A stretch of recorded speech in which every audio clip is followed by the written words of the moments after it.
Hi y'all, welcome back. Today I am going to be stitching out the second block of the triple stand Memorial Day Remembrance. This is going to be the one that says sacrifice across the top.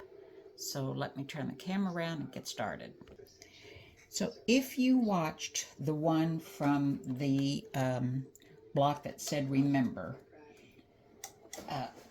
hopefully you remember that the file has a placement stitch that stitches on your stabilizer. This is tearaway stabilizer, and because I am not using the oh dear, what's it called,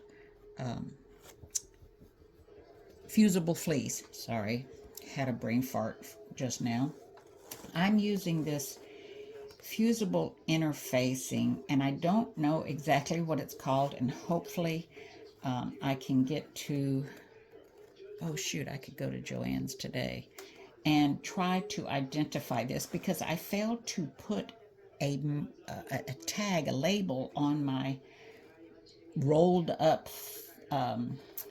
stabilizer to tell me what this was.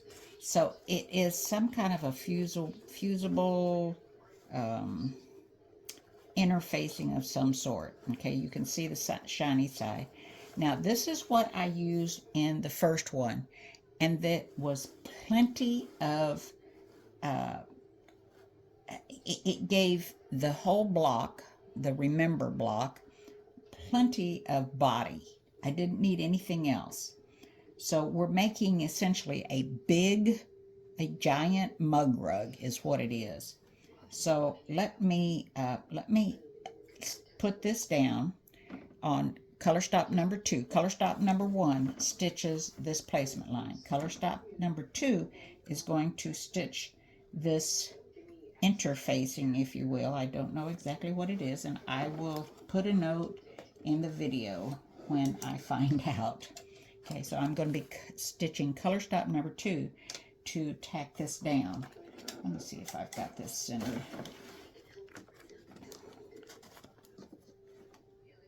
Oh yeah, I can pull it down a little bit. Okay.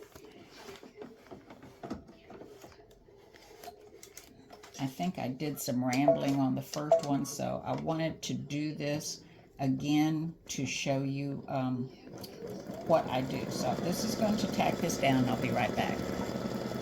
Alright, so it's just about finished. Alright, so it's tacked down this fusible blah blah blah blah blah, which I will find out what it is. Now I want to cut this away. I don't want to have to cut this and the batting back at the same time. So I'm using my applique scissors, and I'm using these funny little shaped, you know, it's got the curved handle on it. There you go. And I'm just holding up this extra interfacing, and it lets me get right up against the stitch line. So let me get that done. I'll be right back. All right. Before I get back to the stitching, this is the size of the block that I am stitching out. This one measures 6 by 11 finished, I believe. Okay, it's in the Larger Ackfeld. Let me back away from here because I'm sure that's just breaking your ears. The Larger Ackfeld triple stand, and I'll leave a link or a model number for this particular stand. I wanted the larger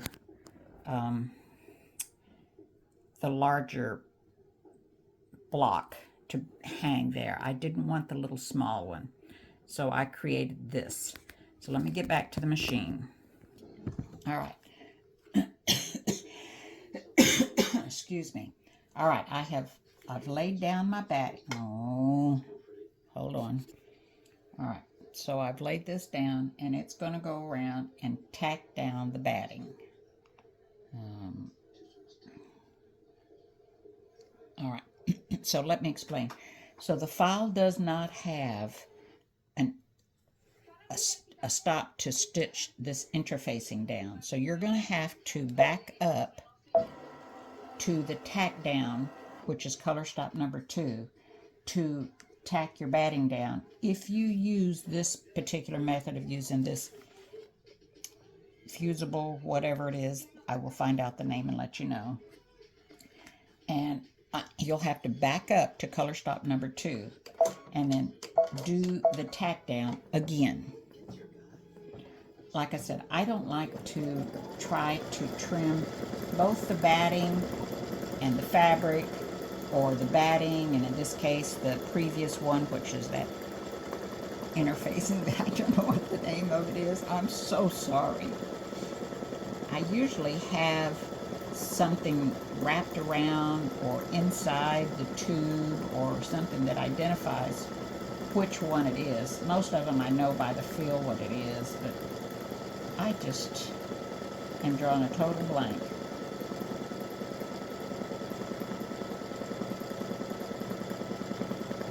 Alright, so it's stitched down the batting. So now we're going to take our 4.5 by 7.5 fabric for the header of this project. And I want to make sure, okay. So we're going to let it stitch the placement stitch for this piece of fabric. This, I think it's 2.5 by 7.5, sorry, I had to think. And there'll be a file in there that gives you all the measurements. And once you stitch one of these, you may want to decrease how big you cut these pieces, but I've given you enough to overlap, because you are going to want some overlap on the top. All right, so I'm going to center this over that placement line, and I'm going to take this off so I can look at it. And I am using the 8 by 12 hoop. All right, so I'm looking and centering. I'm looking at the placement line here and here, making sure that my fabric is centered on this placement line.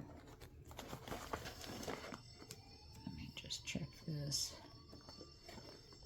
All right, so I have the top and the bottom, so I'm pretty well centered in there. And I'm just going to center this fabric. All right. All right, so I'm going to tack down this white fabric.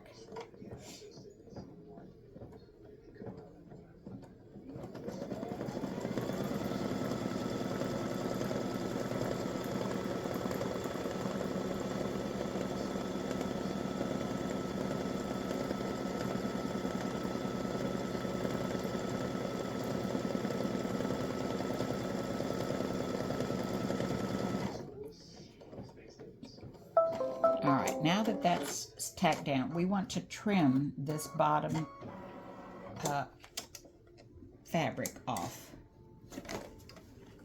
I'm going to go to the go to the cutting table, and I'm going to trim that down. All right, so I have trimmed along the bottom piece, so this other piece of fabric is going to cover that. You just want to trim this bottom piece right here. This is the top. Here's the sides. You can leave those open.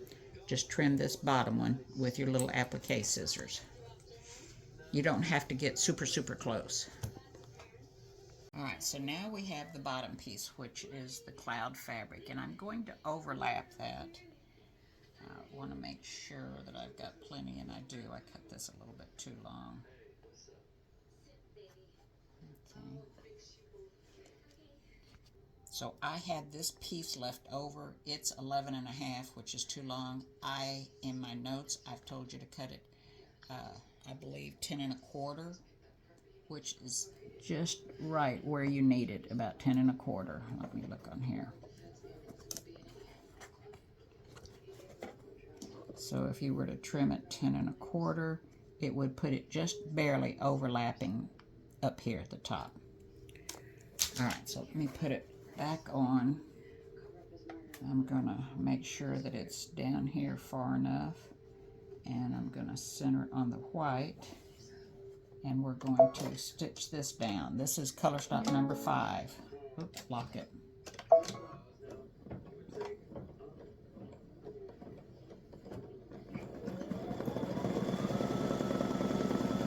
So I give you enough, tell you to cut the fabric enough that you don't have to be spot on, that you've got some overlap, and you don't have to be spot on.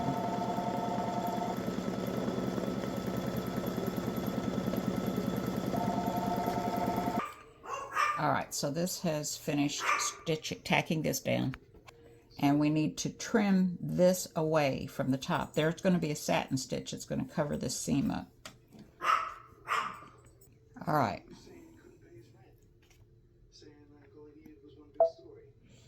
So now color stop number 7 is going to stitch the wavy lines for the stripes up here at the top.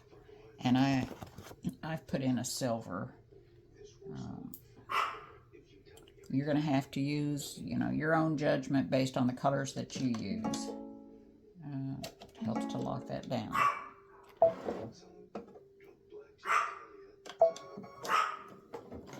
My dog.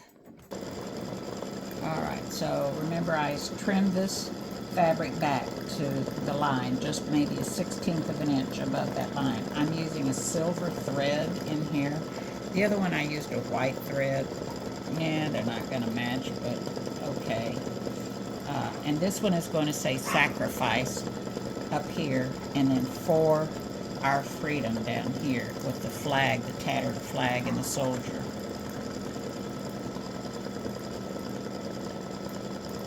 So I'll be back when this is done. Now remember, when you do these decorative fills, that's what this is. It's going to stitch, and you're going to stitch down here the lines going vertical. Remember that it's not something that we as digitizers do, but these decorative fills will stitch over these areas anywhere from 2 to 3 times. We can't control that. It's something that the program, artificial intelligence, whatever, actually does. It figures out where it needs to go based on what we draw single lines for. And then when we put the do a hole sewing type thing in here, we add the background fill. It cuts out the hole for the text so that it's not stitching over that in case you have light text. Now this is going to do the vertical lines on the bottom. I'm going to use the same thread.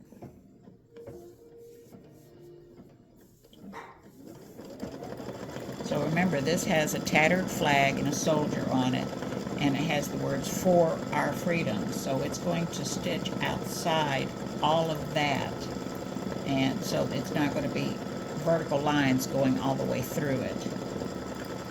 It'll leave an open space for the actual embroidery to go. So I'll be back when that's done. Alright, so all the decorative fill has finished stitching, and I'm starting to stitch the text, sacrifice. Now, in the file, it's blue. You can use whatever color you need to use. Hang on. Oh, I have the TV on watching a series, and you just never know how the volume is going to be. Alright, so it's blue in the file, but you can stitch it any color you need to stitch it to complement the fabric color that you're using. I'm putting red in here, and I will probably use a white satin stitching. I used red on the Remember block.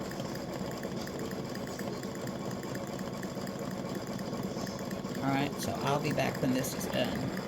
You could use the same color fabric that's for this part of the design up at the top for all 3 pieces if you wanted, which would look nice. I'm just showing options, okay? Alright, I have gone ahead and stitched some more of this. I think I stopped in here somewhere. The text.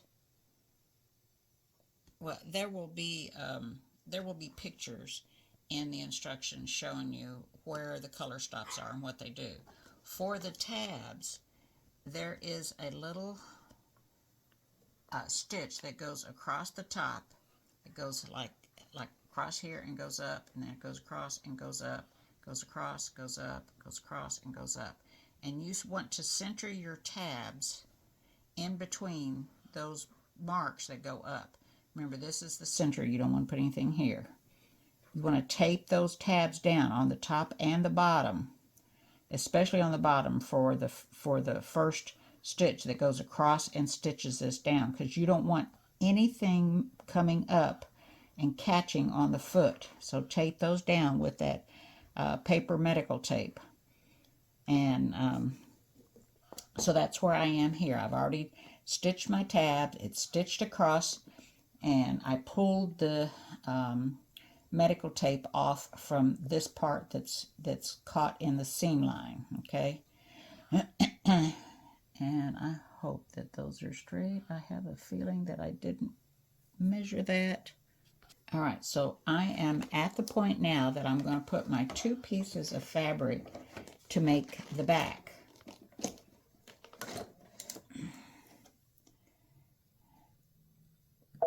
To attach the backing. I've stitched the motif stitch around here, and all these come up in the order, all right? And so now I need to lay my pieces down, and you're going, when you cut them, you're going to starch them well, and then fold them in with the pretty side facing up and facing down, okay? And then you're going to stitch the crease right here. I have a bad spot, so I have a bad spot on this. I'm going to lay these down, and you want to make sure everything's going to catch. And this bad spot's going to be on the inside, so nobody's going to see it. I don't know what got onto something from my wool pressing mat. And then you're going to take your other piece, and this is the large, so this is cut 13.5 inches long from here to here, and 7.5 inches wide across here. And you're going to fold it over, and then you're going to put the folded edge, just like you do on the mug rugs, down, and you want to make sure that they overlap. Okay, that they overlap this piece right here, so you have enough overlap to cover it, and that you have enough down at the bottom for your seam. All right, and then we're going to tack that down. All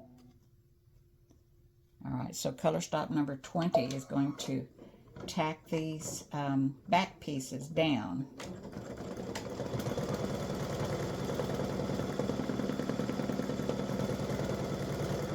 And I'm going to stop it. I'm going to put some medical tape. Excuse me for reaching across you. I'm going to put some medical tape across this seam so it doesn't get kicked up.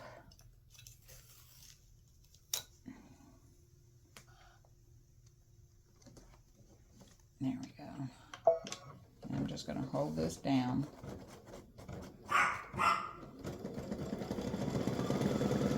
So I took a little break, and I ran over to Joann's.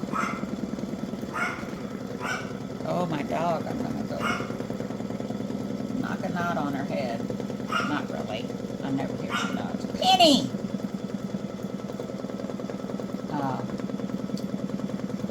Alright, so we're just about done. Didn't have to worry about any of these folded edges popping up. Alright, so that just tacked it down. So it's color stop number 21, and the last color stop is going to do a triple stitch around this to hold it real secure. So I'm going to let it start, and I'll be right back.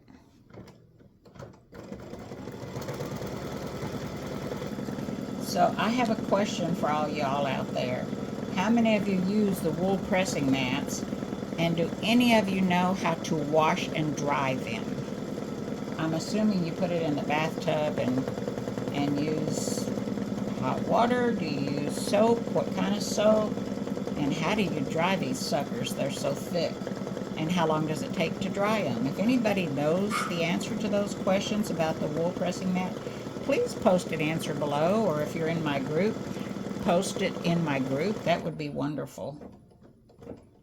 All right, so we're done. So we got to take this out of the hoop and turn the thing inside out, and we'll be finished with the second piece that goes in our display stand. All right, I tore off my stabilizer from my design, and I trimmed up most of the thread tails, especially down here at the bottom and up at the top on the side. And got most of those. Every time I run my hand across it, something else pops up.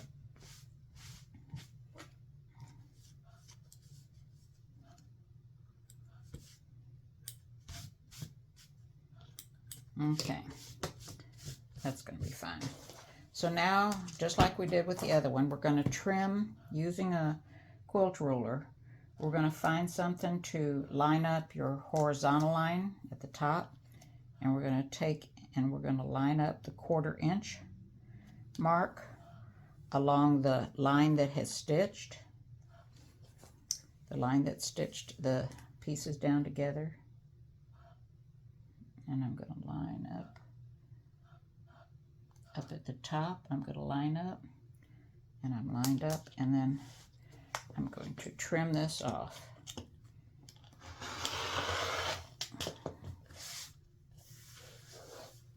Okay, I'm going to do that all the way around, so I'll be back. All right, so I trimmed everything back.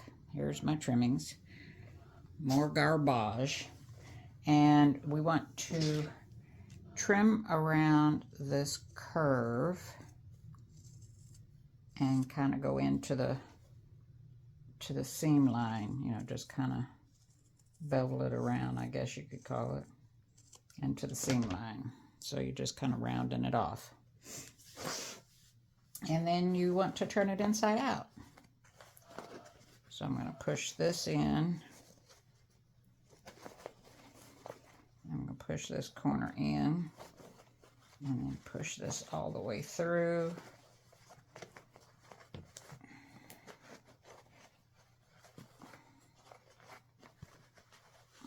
And like I said, with the batting and the tearaway stabilizer inside this, and then the 2 pieces on the back, this thing is plenty stable. It doesn't need anything else. I'm perfectly content with the way that the other one was hanging on the rack. Let me try using my toothbrush to round out these corners like I did on the other one. All right, so I'm using my round edge toothbrush, old toothbrush. And you want to make sure that you're trimming your batting back. I don't think I trimmed it. And there's batting in these. Yeah, I didn't trim it. So whenever it tacks down your batting, you want to make sure you trim it back. I didn't do it, and I'm not going to mess with it. But you need to do it, because it does add bulk to your project, to your block. I forgot to trim these pointy ends. Poke that back out. Okay, so we're going to trim across that point and trim across this point. We'll just cut that off and then poke that.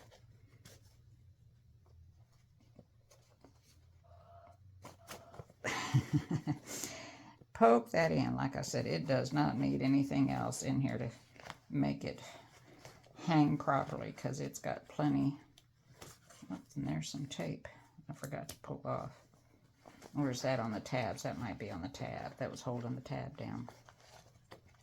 Okay, so here we go. Now you know why I triple stitched it, to keep the stitches from popping. Yeah, that was tape on the tabs. All right, so I'm going to take my toothbrush, and I'm going to round out that edge right up here by the tabs. Okay, pull this down, pull that up, and round this out up here. And please make sure that you trim your batting before you do anything else when it after it stitches your batting down. All right, so here's some tape.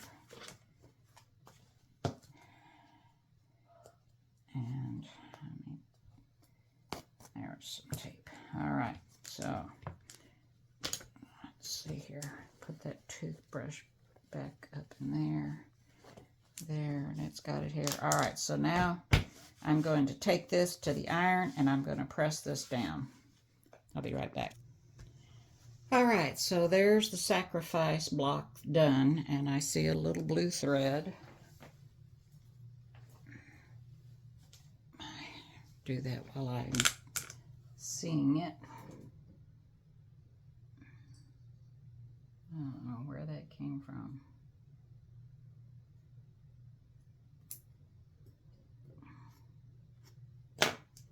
Oh my goodness.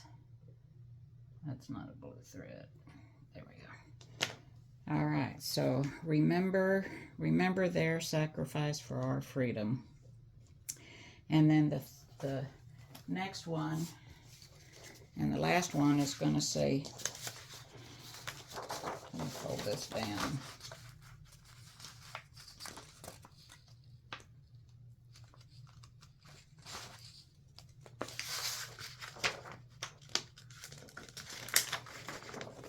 It's going to look like that. Honor the fallen heroes, and it has the soldier's boots with wings. So I still have to stitch that one. This top piece is going to be blue, and I'm probably going to use white in here. I don't know, because of the blue. So you choose what you want to do. Just remember, I wouldn't use white if you use a red up here. I would have preferred having the silver. This has the silver, very light silver, and this is the silver. So I should have done this in silver. There's no taking that sucker apart, though, let me tell you. So it's going to stay like that. So that's 2 out of 3. Thanks for watching. Enjoy.